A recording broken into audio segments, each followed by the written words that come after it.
But to kick us off today, we have the second lecture. Yesterday we had the past history. We've caught up to the present of Casey Handmer's life.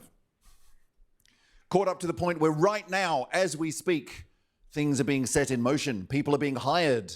Things are being built and tested. And ideas are being forged for this new thing called Terraform Industries. Would you please make very, very welcome for lecture number 2, Casey Handmer. Thank you. So as a parenthetical, I'm happy to see that the age-old tradition of ISS flu is still alive and well. And 20 years ago, I was almost hospitalized, but it was worth it. Yesterday, we talked about poor life choices and energy and how we don't starve, which is great, and dispensed with these guys.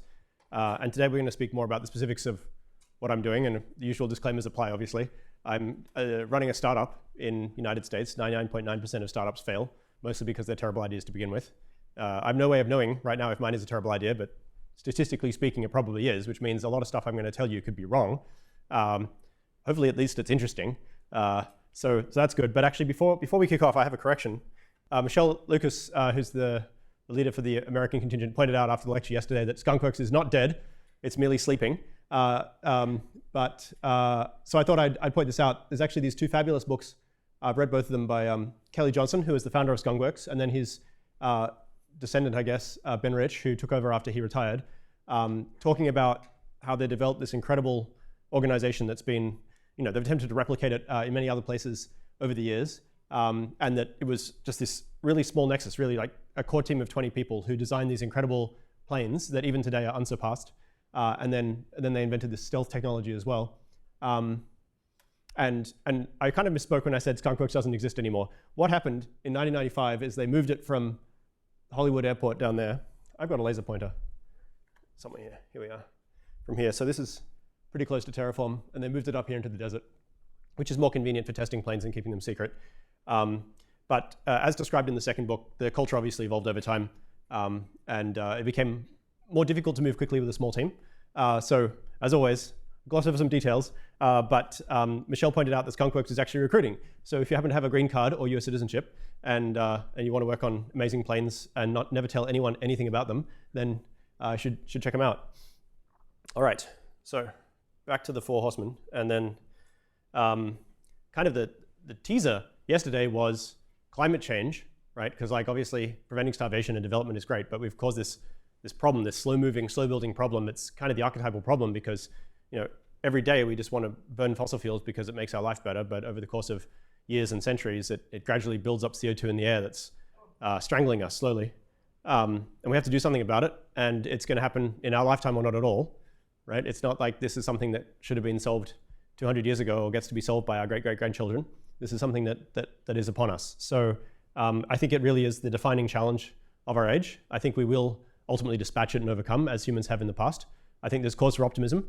But actually, it's kind of good that today you're also getting the ethics talk and a Dr. Carl talk, which probably covers climate change as well, because you'll get a very wide-ranging set of opinions on the subject, which will no doubt help to inform you.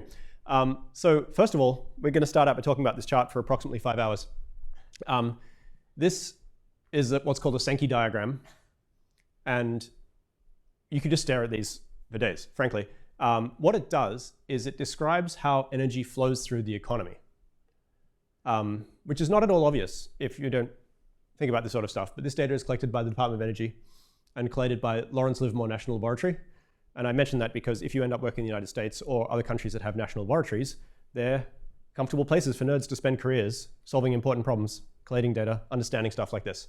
So on the left here, we have all the sources, the primary sources of energy. And here in pink, we have uses of energy kind of broken down by different sectors. We've got some electricity generation in the middle, because some forms of energy are used thermally and some electrically. And then at the end, we've got rejected energy and energy services. So something like 2/3 of all energy that we use due to thermodynamic limits ends up as wasted heat, and the other third gets used to move things around. This is why when you ride a bicycle, you get hot, right? The heat is the energy that's not moving you down the road. And so right now, actually, as of 2021, the United States consumed almost 100 quadrillion BTUs, British thermal units of energy. It could probably be a better unit for it, but that's the one that they use. of which solar is 1.5, nuclear 8.13, and so on. Natural gas, petroleum, and coal are collectively 3/4 of the total, right? So like we can't just stop using oil, gas, and coal overnight. Otherwise, this will come to a grinding halt. Which would be a bit of a bummer. But actually, solar is more like 4.5 now. In the last 3 years, it's tripled, which is cool. And so basically, by the end of this talk, you should understand how this is going to change in the next 10, 20 years. And in particular, like how electrification will affect the energy balance going into residential, commercial, industrial, transportation sectors. So for example, right now in the United States, something like slightly over half of energy consumed in the house is gas or sometimes petroleum. That's used for heating typically. United States has a significantly colder climate in the extremes than Australia. And then similarly, heating, commercial use, industrial use, we've got lots of petroleum, which is also a plastic precursor. And coal is mainly used for electricity, although that's shrinking fast. Natural gas is basically killing coal because it has twice the energy per unit volume, per unit mass, I should say. All right. And actually, the reason I'm focusing on the United States here, aside from the fact that they've got lots of data that's accessible, is that it's a reasonable bet that if the rest of the world could, they would burn energy like this.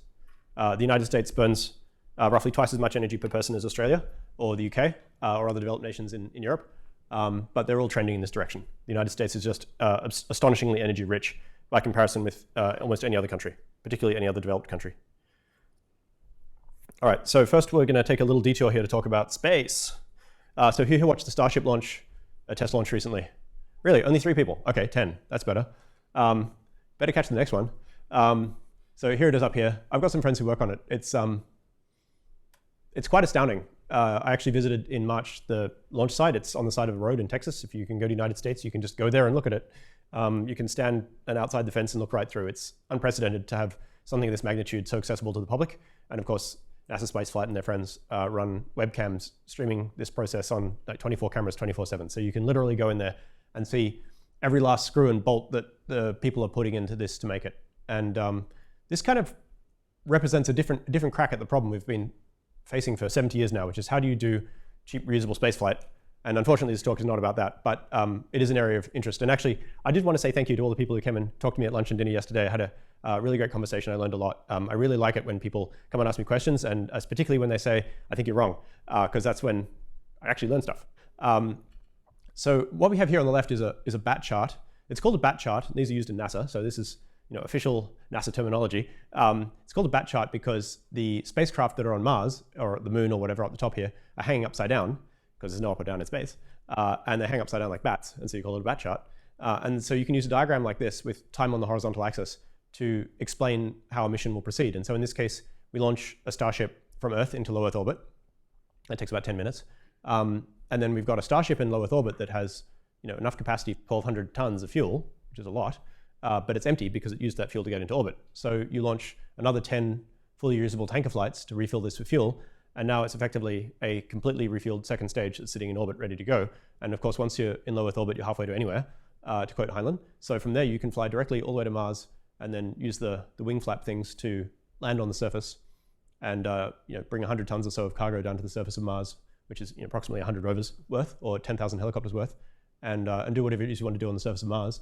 And then simply put another 1,200 tons of fuel, that's 1,000 tons of oxygen and 200 tons of methane back inside and blast off and fly all the way back to Earth. Mars is significantly smaller than Earth, so you can fly all the way back without having to do staging and refueling. Which sounds trivial, and then of course, we build the fabulous Mars base with the domes and the rockets and people hanging out and some solar panels and some farms and all kinds of cool stuff. But we've kind of glossed over one important point, which is that 1,200 tons of fuel is just not lying around on Mars. You have to make it there. Unfortunately, it is possible to make it there using a process called the Sabatier reaction, which we'll talk about in a minute, from CO2 in Mars's atmosphere and water ice, which exists on Mars. But the process is very energy intensive. And I was writing a book, as one does, a few years ago on the industrialization of Mars, basically trying to understand how you build supply chains, factories and stuff on Mars, so that you could do the whole self-sustaining city thing, which is why you need a compact industrial stack, because 100 million people on Mars is going to be hard work, but maybe 1 million is doable. And kind of realized that it's so energy intense that just making fuel would be 90% of the economy, which is kind of crazy. Like, you think that doing the self-sustaining factory would be the hard part, but it turns out that the self-sustaining factory is the easy part and making enough fuel to send everyone home is the hard part, which is kind of a head scratcher. But at the same time, I was aware of solar getting cheaper, as we discussed yesterday. And I was like, wonder if you took this process that we're going to use on Mars to make fuel and did it on the Earth instead using solar power, what it would end up looking like. And that kind of formed the nucleus of the idea that underlies Terraform Industries. But I couldn't afford a graphic designer, so we used just ASCII font. So we're going to talk about CO2 and climate here. I will actually say as a preface, this is one of the more controversial things that I'll point out in this talk. If you talk to other climate people, if you talk to ethicists and so on, there's a good chance they'll disagree with me, hopefully in a friendly and respectful way. But I'm going to say what I'm going to say, and the idea is I'm challenging you here with ideas that are somewhat outside the mainstream, outside main distribution. I'm not here to tell you that climate change is not real. It obviously is. I'm not here to tell you that the penguins are going to be okay. They're totally screwed. But I'm here to tell you that this is how we can solve climate change without unilaterally regressing our entire society to pre-industrial poverty. This is how it works. So here's a graph with time on the horizontal axis and catastrophic climate disasters on the vertical axis, some counter. And we've almost lost count of just how many have occurred in the last few months. But you could also think of this axis as temperature or CO2 or something like that. And this red curve is kind of our current path, right? And that's just going to occur because people will keep on spending money to buy petrol at the gas station and petrol station, or heat their houses or eat food or whatever. So this is the kind of default curve. And but actually, over time, we don't, in order to solve climate, we have to stop taking carbon out of the ground. Right? We have to get carbon from somewhere. We have to stop taking it out of the ground. So we have this, this idea that maybe we'll have total carbon extraction will taper off like this blue curve, in which case there's a gap here. We can fill that gap by finding other ways of making hydrocarbons, such as we might do on Mars with a synthetic process, which is what we're working on at Terraform. So in any case, we can use a process like that, or also, in addition to that, complete electrification of everything, electrification of transport, heating, cooling, cooking, etc. Many industrial processes can be electrified to cut greenhouse gases aggressively down to here. Okay, but even if tomorrow I was magically able to build hundreds of millions of synthetic gas plants and we no longer had to, we could turn off all the oil wells, we would still have 2 trillion tons of CO2 left over in the atmosphere. It's going to be up there for hundreds of years. That has been emitted over the last 200 or so years, and most of it just over the last 50 years. What are we going to do about that? Well, plants will gradually take it out of the atmosphere, but in the meantime, it's heating the planet, and the damage is cumulative. So really, you want to take this out as quickly as possible. It's a bit like if you have a patient show up at the hospital and they're bleeding out, you got to stop them bleeding. Like, you can be like, oh, well, technically you get a clot in a couple of weeks if you've still got any blood left. So we need to do something about CO2 removal, which is called CDR, carbon dioxide removal. And probably the cheapest and easiest way of doing that is to pick a couple of mountains somewhere in equatorial region, grind them up into flour and dump them in the ocean, which of course is going to excite the ethicists a bit, but you either take the CO2 out of the atmosphere or you don't. And we don't know of a cheaper way of doing it than that. That is actually cheap enough that it could be affordable. All the other approaches that we know of doing it artificially are roughly equivalent to $1,000 a ton, and coal's about $10 a ton. So which one of those is going to win? And then the last, yes, of course.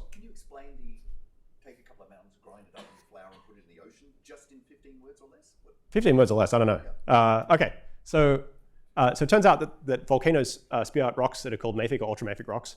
And as part of their weathering process, they absorb CO2 from the air.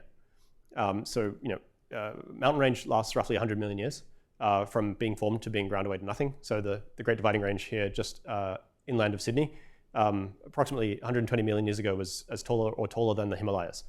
No longer. It has been ground down almost to nothing by wind and rain over hundreds of millions of years. This is why I'm obsessed with rocks. Like, it takes a long time, but crazy things happen. And so essentially what we're saying is, if we grind up roughly 1 trillion tons of rock, then we can do what's called enhanced or accelerated weathering, right? So instead of allowing a mountain, a volcanic mountain somewhere in an equatorial region to naturally erode over millions of years, we artificially enhance the process by grinding it up in just a few years. And as the couple of micron dimensioned rock flour washes into the ocean, it absorbs CO2 that's dissolved into the water and sinks and gets buried on the seabed, permanently sequestered, and perhaps in millions of years it will turn into limestone or something similar, some other carbonate rock. So accelerated weathering is a thing. There are actually multiple startups that are working on it, one way or another. But we would have to do it at truly massive scale, right? Like, we burn 50 gigatons of CO2 a year, 50 billion tons, right? If you simply took 1 trillion tons of CO2, because let's say we just leave 1 trillion tons of CO2 in the atmosphere for plants to eat and stuff, keep the polar regions a bit warmer, it's not the end of the earth.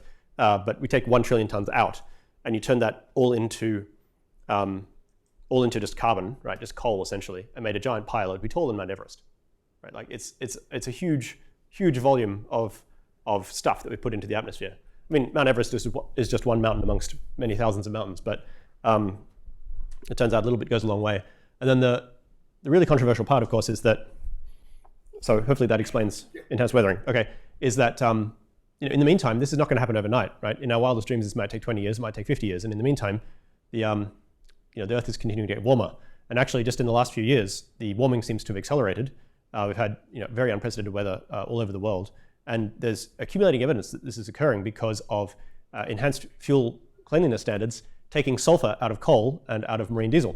So up until a couple of years ago, a lot of the coal that was burnt in the United States and in Europe had a lot of sulfur in it, and a lot of the marine diesel was typically bunker fuel, leftovers from refinery that has 3 to 5% sulfur in it. And burning that, of course, creates horrible emissions that lead to acid rain and hurt people's lungs and eyes and corrode buildings and cause other problems. But sulfur is also an amazing sunscreen. Sulfur dioxide in the atmosphere reflects a lot of light. And so just in the last couple of years, that's gone away, and both from coal and from marine diesel. And the corresponding sea temperatures in these parts of the world have gone up by measurable fractions of a degree, 0.1, 0.2 degrees in some cases. So we're going to see an intensification of storms in the Northern Pacific and the Northern Atlantic, which are the densest trade routes, sea routes, and changes in weather in North America and Europe as a result. And so what stratospheric aerosol injection says is, well, why don't we take some of that sulfur that we've taken out of our fuel and dump it into the stratosphere, where it reflects a lot more light per unit acid rain generated, and actually in the stratosphere, the amount of acid rain that would fall, or atmospheric pollution that would occur to people, is practically unmeasurable compared to what you'd ingest just walking down the road here with cars driving past emitting stuff, because it gets spread fairly evenly over the entire world, and it stays up there for a few years before it comes out. And actually, the nice thing is it does come out after a year or two. So if you decide that you've overcooked it slightly, you can back off a bit and kind of keep the temperature steady. And this is why I say my views on this matter are controversial, because I believe that we don't have to do this, right? We could just take our chances with destabilizing ice sheets and hope it's going to be okay. But there's a good chance that our grandchildren will curse us if we miss the opportunity that we currently have to artificially regulate Earth's temperature before it gets totally crazy. And there's a good chance that the difference between the green line here and this blue line here is 50 million lives lost in the next 20 years. So I think that we should probably do it. We should probably take that risk. But as I said, my views on the matter are not universally accepted yet. I wonder how many more massive drownings and floodings we'll need before people change their mind. The crazy thing is actually this is cheap enough that people can do it unilaterally. So there's a good chance that if a particular nation, say India, is badly enough affected by a wet bulb event, where there's like massive heat wave and lots of people die, they'll just do it. They won't ask for permission. And I would be hard pressed to justify stopping them. All right, so what we're doing at Terraform is figuring out how to stop the carbon coming out from the out of the crust into the atmosphere. Other people are working on the other stuff here. So this is what we're working on. Here's a diagram that I cribbed from the company blog. So I should have included a picture of the solar array we had yesterday. But typically solar arrays are developed on a 5-acre unit. It's roughly 500 feet or 150 meters on a side. And that's just the unit that makes sense. And then in every one of those 1 megawatt units, there's a shipping container which contains inverters that turns the DC power from the solar array into alternating current, or AC, then gets shot into the grid, and then ultimately comes out of power outlets in our wall. And what we're saying is we'll build this unit here, which is about the size of 2 shipping containers, and we'll put that in the solar array instead. And so instead of turning the DC power from the solar array into alternating current and then putting it on the grid, which is now congested, to the point that solar developers can't even develop stuff, you instead turn it into, use the electricity on site and turn it into a chemical energy form, in the form of natural gas. And then that is a synthetic fuel source that displaces crustal carbon. And it also provides you a way of getting that solar power, which will otherwise just be kind of falling on rocks in the desert, into a usable form of energy that people can use at a competitive rate. So goes the theory. It's much easier to draw this than to actually build it. But just to kind of, at a top level, run over how this works, it requires some water, not very much in the grand scheme of things, a lot of power. This is the hard part, really, getting this much power. There's an electrolyzer that generates hydrogen.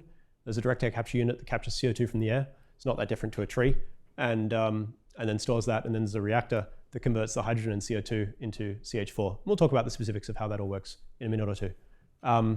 this direct air capture unit captures roughly 120 tons per year per unit.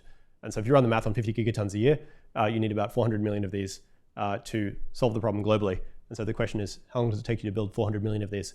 And that's, obviously a mind-boggling number, but it is roughly equivalent to the number of cars and trucks that are produced every year with our existing industry. So it's not, beyond imagination how we could do this.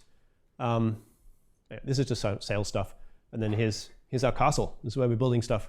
The team is somewhat bigger now. We have 17 people. Yeah, that's me, I think, wearing the same t-shirt I am today. Oh, and we have gargoyles. It's not just Sydney University that has gargoyles. Look, there's one there and one there. See?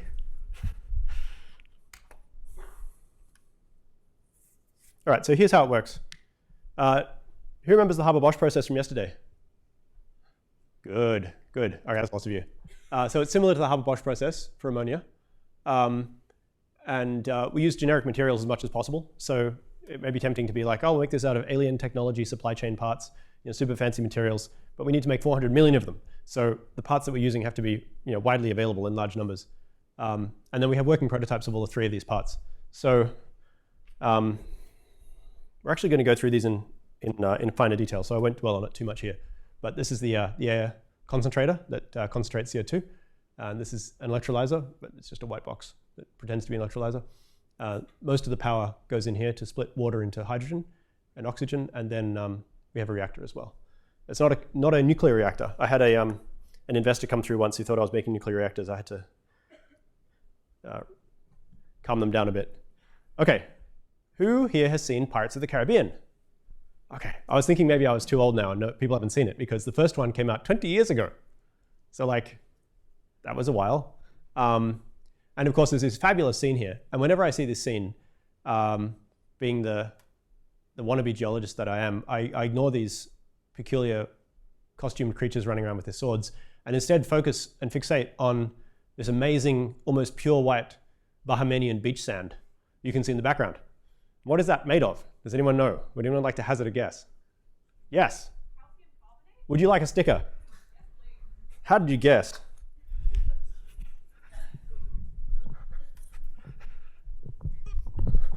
Who was it? Thank you. That's why I put it on the slide. Calcium carbonate. It's like my favorite rock of all time now. That's not true. It's like in my top 5. Probably have like a top 15. I don't know. I'm sorry? I think charoite's my favorite. Magnetite's up there. Diamond's pretty cool. Obviously water ice. Can't ignore that. So what's going on here is that in the Bahamas, amongst other places, you have turbid water, looks so beautiful in the movies, that stirs up and kind of mixes CO2 in with the water. That also comes from rain. You have cyanobacteria there. Have we had a talk on cyanobacteria yet? Cyanobacteria are kind of the OG environmental destruction species because they were the ones that figured out photosynthesis and pooped out so much oxygen they actually crashed the Earth's climate and turned it into a giant snowball for 1 billion years. And they did that 4 times. But the subsequent snowballs were somewhat shorter, otherwise we would have run out of time. But what they do here is they mineralize ambient CO2 in the water and calcium, and they form this mineral which forms the beach sand in this part of the world. Some beach sand is also made of silicates or ground up seashells or whatever, but here it's this beautiful white color. And that's 100 million tons a year of CO2 sequestered right here. So it's, I don't know, 0.2% of our emissions ends up feeding these guys. Actually, the reason I know about this is because there's a company based in LA that has exclusive rights to mine some of this, and that's used for aquariums and kids' play pits and so on. And that company is owned by Patrick Soon-Shiong, who also owns the LA Times, which is a major newspaper in the West Coast of the United States. And he's the world's most successful oncologist. He invented a bunch of different chemotherapies. So he's had an interesting career. You should see if he should come here sometime. All right, but calcium carbonate and calcium oxide also is the chemistry that underlies cement. So this here is the Wholesome Lafarge plant in St. Genevieve, which is on the Mississippi River. And most cement plants are on rivers because it turns out most of the cost of cement is shipping it, the material, not making it, which is astounding. But at production here, it's about $20 a ton to make cement, which is Can you imagine that? Like a ton of cement for 20 bucks. Like this column here is made of cement. That's like 100 bucks of cement right there. Maybe a little more here in Australia, but it's absolutely mind-boggling that we can throw up buildings, roads, etc., made of material that essentially will last forever if we do it right. That's that cheap. You know, mix it with water, and a day later, it's essentially permanent. This plant here makes 4.5 million tons of cement per year. It's one of the largest in the world. But globally, we make about 5 billion tons of cement a year. It's actually the most, by mass, the most manufactured product in the entire world. We make way more of it than almost anything else, except for arguably water, with moving water around. So this is modern cement. And here's some ancient cement. The ancient Romans knew how to make cement. They used a slightly different process, but the same chemistry essentially. And the crazy thing about their cement is in some cases, they're able to engineer a cement so durable, so tough, so resistant to cracking, that it's survived 2,000 years sitting in the ocean, right? Has anyone here been to the beach and seen the remnants of some swimming pool that people built 100 years ago with dynamite and cement, and it's just like completely destroyed? Yeah, so like the Romans knew about making cement better than us in ways that we still don't really fully understand, which is pretty cool. Anyway, just check my notes here, make sure I didn't forget anything. Florida is made of carbonate. Actually, 12% of Earth's land surface, the exposed rocks are calcium carbonate or limestone or dolomite or other carbonate rocks. So there's no shortage of it. And then we're using calcite-lime cycle to absorb CO2 from the air. And actually cement, when it cures over a few years, it absorbs CO2 from the air. Somewhat less than is produced in generating the cement, unfortunately, but it does absorb CO2. And we want to absorb 50 gigatons a year. So we're going to need at least 100 million tons of sorbent material. So it's lucky we're using a material as cheap as limestone, right? If we were using some ultra fancy materials, some people working on metal organic frameworks, but they're $50,000 a gram. $50,000 a gram times 100 million tons gets extremely expensive. So we're using calcium carbonate. All right, so this is how it works. All right. So it's a cycle. So you have to imagine that actually we could kind of start on this board over here and then work our way across. And then we just have to kind of wrap around. We start off with calcium carbonate, that's limestone. We heat it up in this kiln here, which is like a regular pottery kiln, but adapted to capture the gases that come off it, which is surprisingly non-trivial, but we did it. We heat it to 850 Celsius, which is kind of hot, actually, in the grand scheme of things. That makes some metals glow red hot. And it decomposes into calcium oxide and CO2. The CO2 comes out through this hole, goes through a condenser system, and then into the rest of the machine.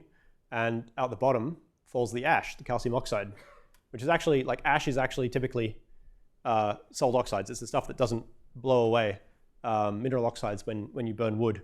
So if you don't have a source of calcium oxide and you need to make a small amount of cement, you can actually use ash from fires to make it, which is kind of neat. And calcium CO2. So the ash falls out the bottom and it goes into a machine here that we mix it with water to produce calcium hydroxide, which is sometimes known as slaked lime.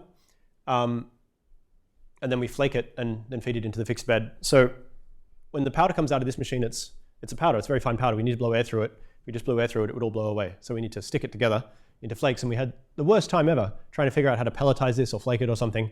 And eventually I was scrolling through YouTube and I saw one of those videos of like a pasta extruder machine that just goes for like 5 hours. It's like the most relaxing video type thing. It's just this machine extruding different kinds of pasta. And I was like, it seems the Italians have been dealing with sticky powders and water for hundreds of years. Maybe we should adapt that. So I texted the guy on our team who's running this project, and he went out and bought 3 or 4 pasta makers from Amazon on whose warranty we immediately voided by feeding in essentially corrosive calcium oxide, but it worked. And so then we went and made a much bigger version. It works beautifully. And then last, who has seen Dune? So there's that beautiful scene where the worm is coming up, spoiler alert, and the sand starts to vibrate. And this is actually a real thing. You can do this if you have a speaker coil and some sand or whatever, or a fluidized bed. Mark Rober, who here watches Mark Rober on YouTube? Okay, great. Mark Rober's done this a few times. It's a lot of fun. So we have this giant box with a porous floor, fill it up with rocks basically. We have a fan on top that we stole from a kid's bouncy house, jumping castle, and then draw air through. And we have to draw it through quite quickly. And actually, here's a question. This is worth a sticker. You ready? Hypothetically speaking, I have a box, a bucket or so, filled up with crushed calcium carbonate.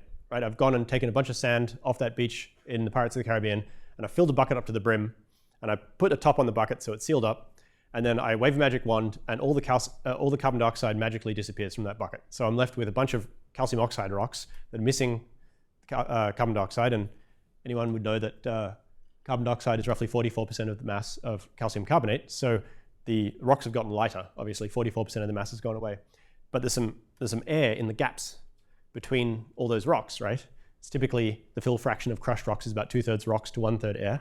And so we, in that air, there's some CO2, and that CO2 then kind of gets absorbed into the calcium oxide and forms some calcium carbonate again, right? This chemistry is the same chemistry that's used in scuba rebreathers, it's used on submarines, it's used in spacecraft, it's used in medical equipment to absorb CO2.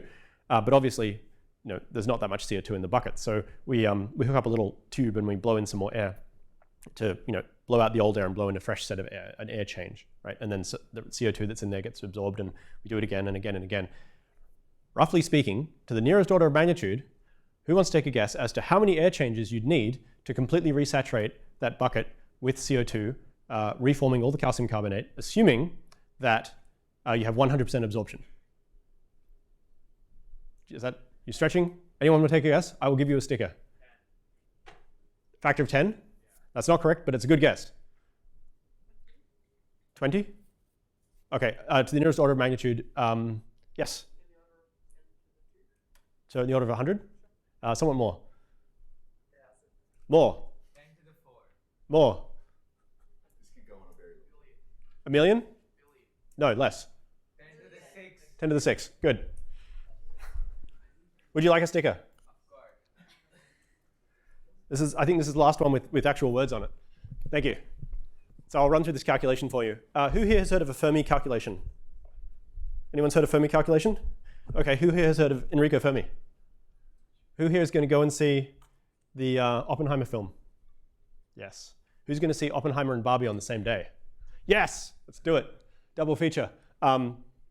So Enrico Fermi was an Italian-American physicist, best known probably for his work on the atomic bomb and also some foundational radioactivity work, but he was actually a genius. He worked on a bunch of different stuff. And he was probably the last physicist who was both regarded extremely highly in experimental physics and in theoretical physics. Right after that, they kind of diverged and went their separate ways. And he was famous for this thing called the Fermi problem, which is order of magnitude estimates almost instantly made to solve a problem. And so it's really good practice as budding scientists, no matter what your field is, chemistry, biology, I don't care what, to practice Fermi problems. Come up with a question, challenge yourself, then check the answer to multiple decimal places, but you should be able to get to the nearest order of magnitude almost straight away. And it helps you intuitively understand what an answer should look like, which makes it far less likely that you'll do some calculation, get the wrong answer, and not realize that you made a mistake, right? There's a reason that Enrico Fermi is still highly revered by people who are familiar with his work. So the Fermi problem, how do we solve this problem? First of all, does anyone know what the roughly speaking, the density of rocks is? Anyone? That's about right, yeah. So typically water is 1 ton per cubic meter. Rocks are typically 3 to 5, yes? Yeah, so lighter rocks are in that range. Actually, interestingly enough, the basalt that forms the sea floor is denser than the underlying rock because it's colder. So it sinks over time, which is kind of disconcerting because it's floating on this molten rock that is actually denser than. And who knows roughly what the density of air is? 10 to the 5 watts. Sorry? Yeah, that's right. Roughly a kilogram per cubic meter. So it's roughly 1,000 times less dense than rock or water, which is the same as saying that on average in air, each molecule is separated by about 10 molecular widths from the next molecule on average, right? So you'll never forget that, right? You'll be like, I wonder what the relative density is. You'll be like, well, it's 10 to the power of 3. Okay, and then does anyone know what the amount of CO2 in the air is? This could be important. You've answered a lot. We'll go for someone. Yes? That's right. Actually, in here it's 0.07%. But yeah, it's roughly 1 part in 2,000. So you combine that and a few other factors, and you get 1,000 times 1,000 is a million. So we need 1 million air changes. Right, how many minutes are there in a year? Who here knows their musicals? All right. Hell yeah. Okay, so like 500,000 minutes in a year.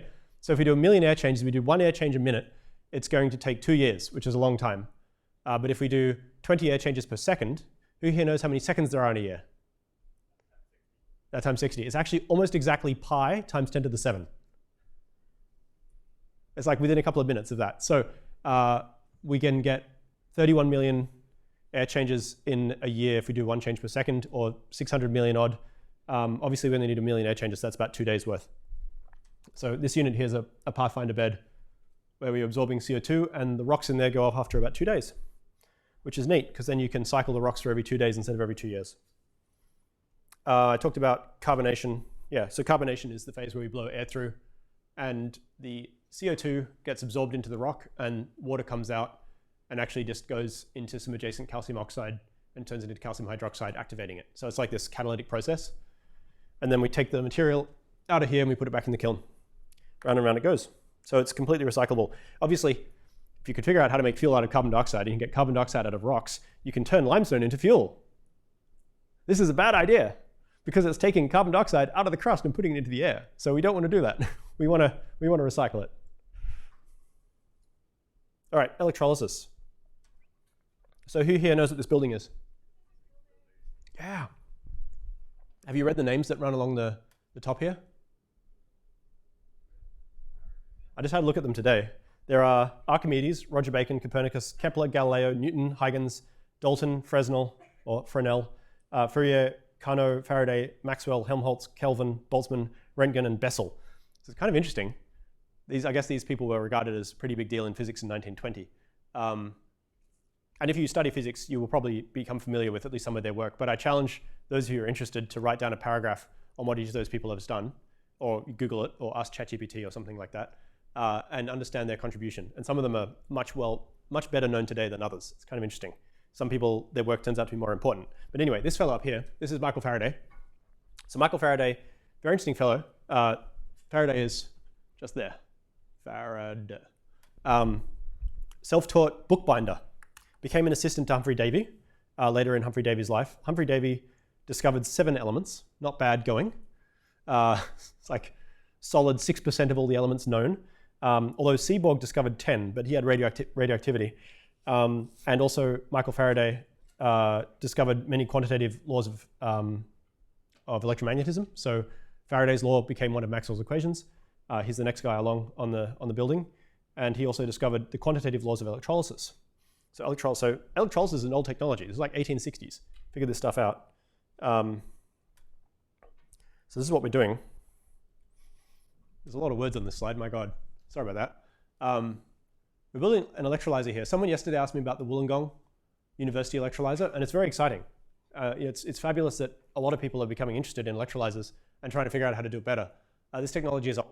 They've been built at scale since the 1910s.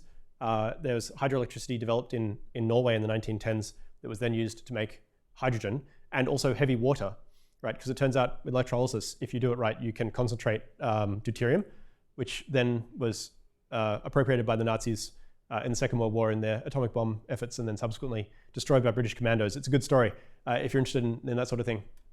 So we're basically trying to build the world's worst, cheapest electrolyzer, because it turns out that most of the last 50 years of academic research in electrolyzers has been trying to make them as efficient as possible, because they're extremely energy intensive and electricity is expensive, and we want to minimize the cost of the hydrogen, so we need to waste as little electricity as possible. That's not really the case anymore. If you're next to a solar array, the energy is essentially free, right? And actually, at the end of the day, I want an electrolyzer that will pay for itself in 2 years of operation, 6 hours per day, daytime only operation, which means I actually don't care that much about its efficiency, because I'm actually trying to use cheap energy as much as I possibly can to solve a problem. What I care about is it just being cheap to build. So our internal cost target for this is less than $100 per kilowatt, which is kind of in like hairdryer, mixmaster, cheap microwave territory, whereas commercially available systems like this are more like $1,000 a kilowatt, which is extremely expensive, especially for something that uses a lot of power. I mean, a cell phone is way more than $1,000 a kilowatt, but it's not really a machine that's designed to consume power. And then this is a photo, actually it's a while back now, but of the test rig that we built. So the electrolyzer contains potassium hydroxide, which is essentially drain cleaner. It's kind of corrosive, so we put it on these yellow plastic catch basins that are filled with the carbonate salt. So if anything leaks, it just gets neutralized and doesn't fall in our shoes. And got feed containers up here, and power tools and wrenches and Allen wrenches and all kinds of cool stuff. It's all kind of fun to be like, time to build out a workshop.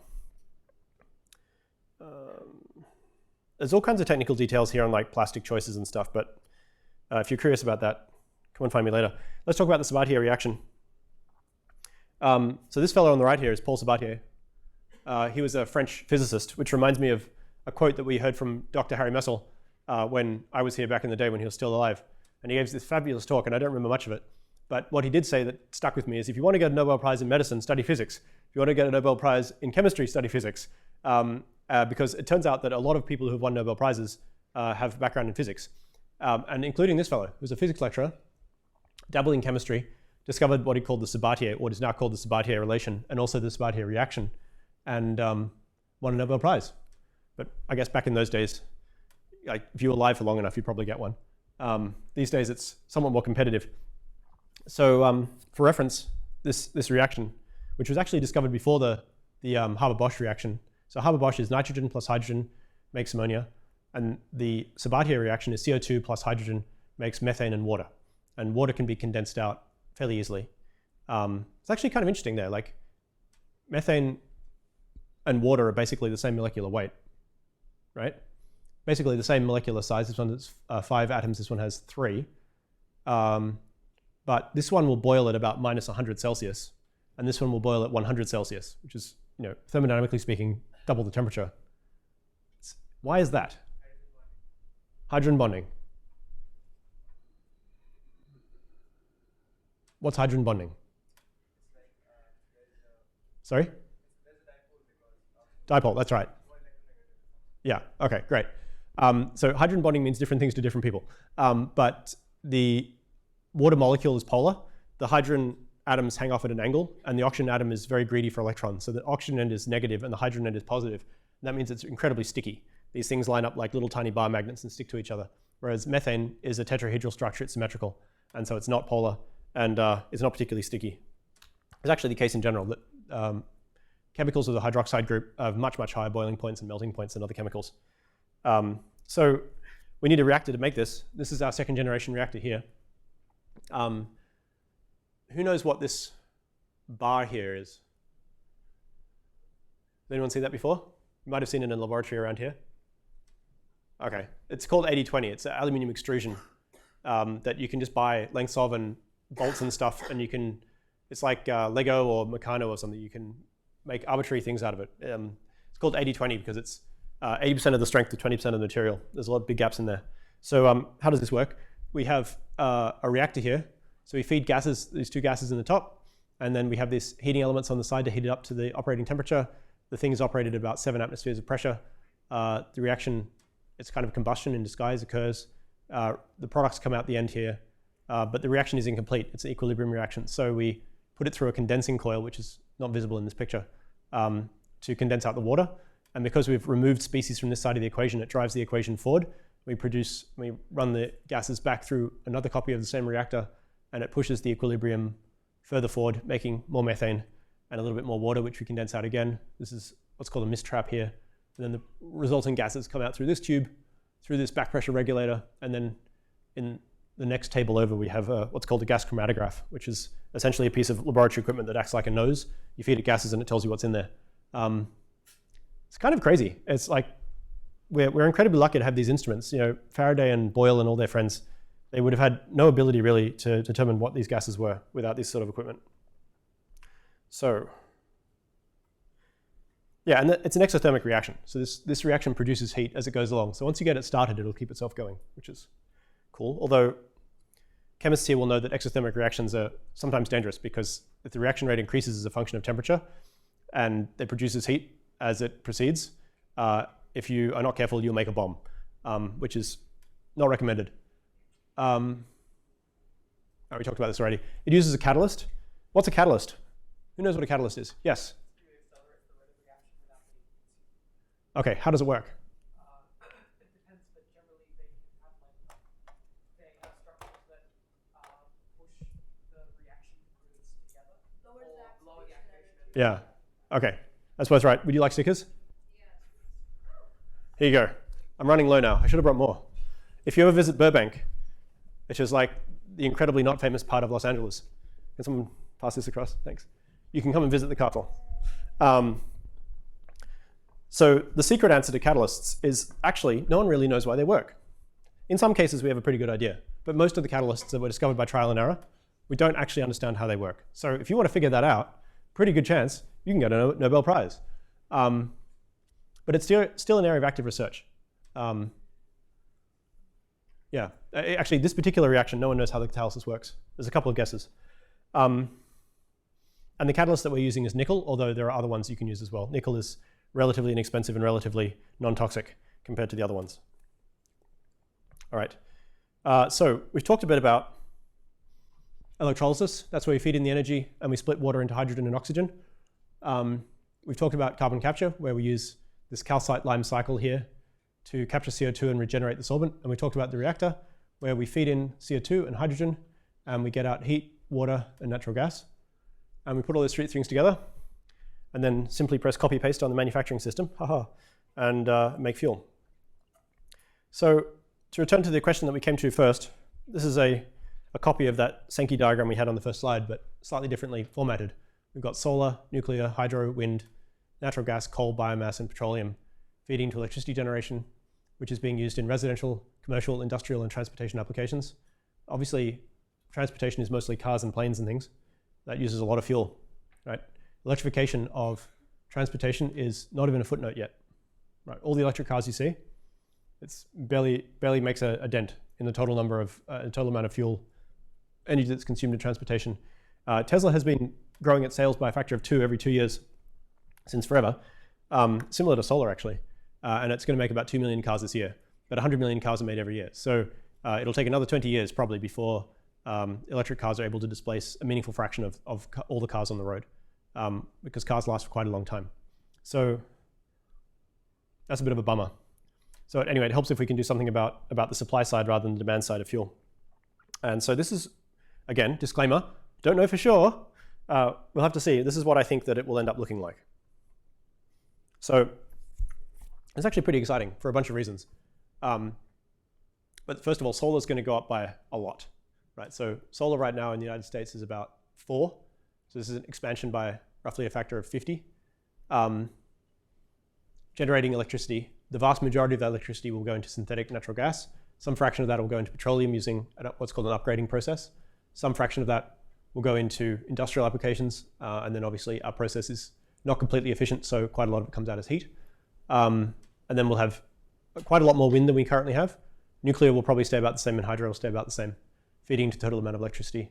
We'll see almost total electrification of residential and commercial applications, energy uses, so heat pumps for heating instead of burning stuff in boilers and so on. Transportation will be roughly a third electrified due to ground transportation, and 2/3 petroleum for aircraft and other applications, and then industrial will be a mix.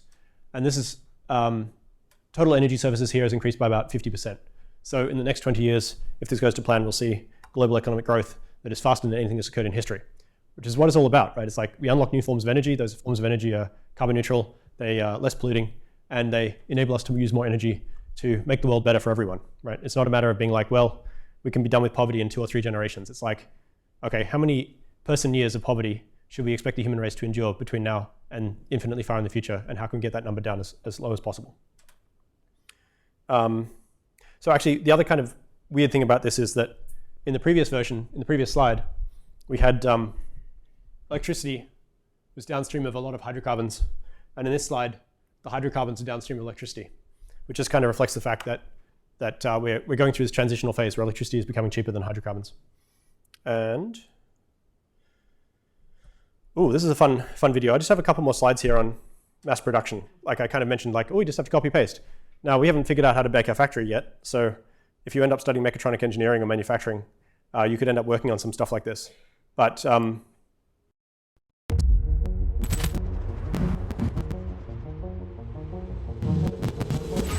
this is a video of the new Tesla factory in Berlin. Berlin Brandenburg.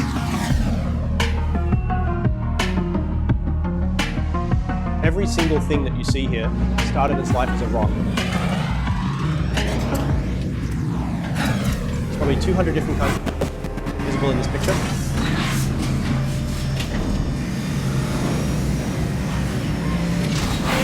It's not completely robotic, but all the hard work is being done by machines. That's a door panel, which is the side panel of the car, actually. That's the whole side of a car. It's made of aluminium, and the offcuts get recycled.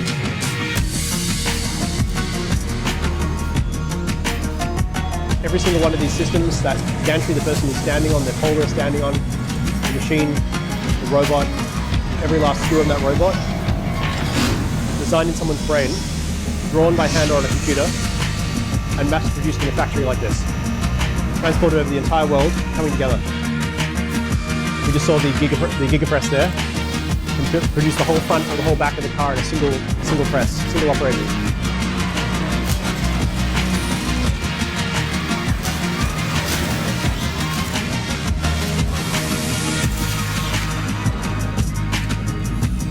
There's a good chance that the aluminium in these cars, much of the body is made of steel actually, there's a good chance that the aluminium began its life here in Queensland as bauxite.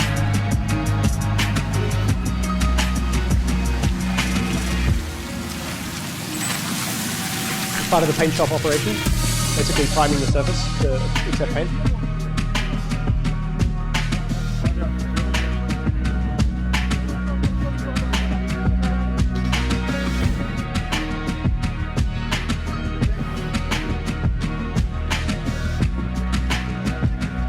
It's been fun to be the drone pilot that day.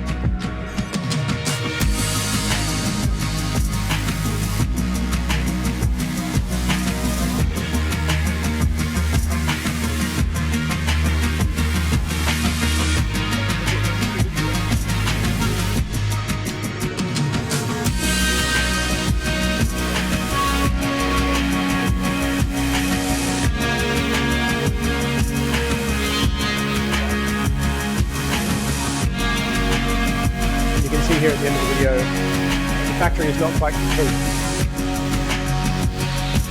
Still building it.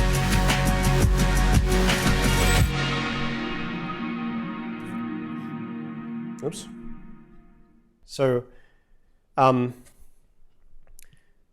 think it's really exciting that companies like Tesla publicize videos like that, even though it contains commercial in confidence, trade secrets. The reason they do that is because they're advertising, right? They want you to go and work for them, frankly. They need people like you to solve their problems and help them build cars better and their other products better. And it's just one piece of the puzzle, right? There's actually more than 1,000 factories of similar scale under construction right now, just in the United States alone.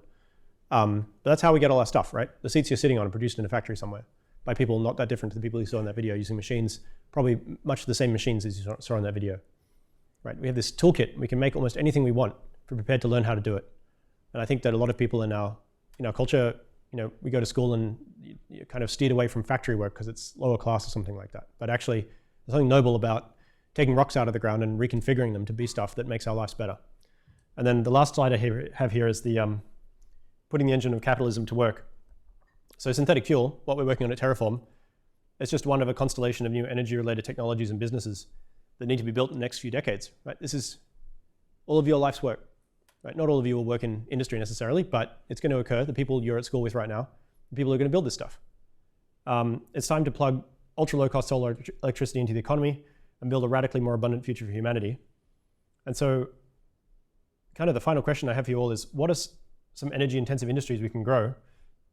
And how can we increase our per capita energy consumption by another factor of 10, which will be essentially what's available to us in 20 years' time, right? How are we going to spend that energy? And actually, this is one of about 50 ships of this scale. They don't tend to come to Australian ports because the ports are not big enough for them. But that ship can hold 24,000 shipping containers. It's kind of staggering. The Starship is a big rocket, but the Starship on the scale of this ship, where's my pointer? The Starship is about 120 meters long, and the ship is 400 meters long. So the Starship, if you put its engines here, the nose cone would be about here. And the Starship can carry 100 tons to Mars, which is about 4 containers worth.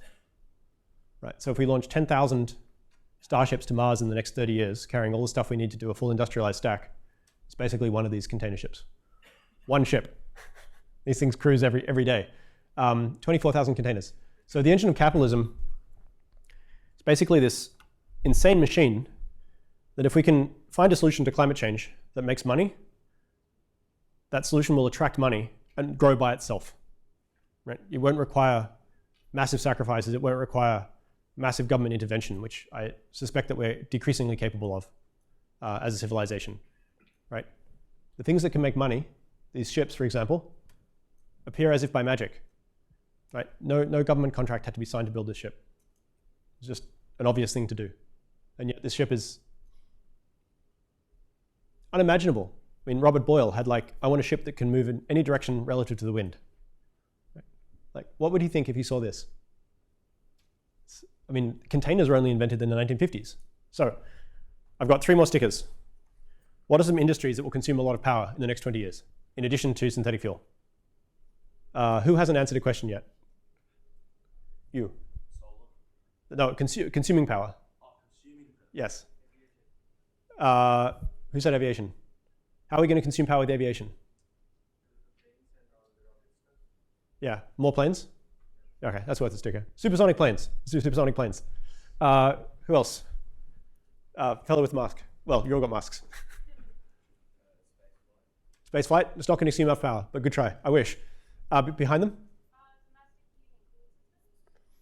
They're probably pretty much maxed out already. Unless you decide to have a house that's 10 times the size. Next. Cloud computing, yes. Silicon thought. I didn't really talk about this in this thing, but we're kind of in the process of inventing a second kind of brain that for the first time in 40,000 years since the extinction of the Neanderthals, your generation and the next generation will grow up not being the only kind of sentient creature that we know of, which is mind-boggling, and it's very power intensive. Last sticker. Up the back. You. Housing production? I wish, but that will not consume much power. Yes?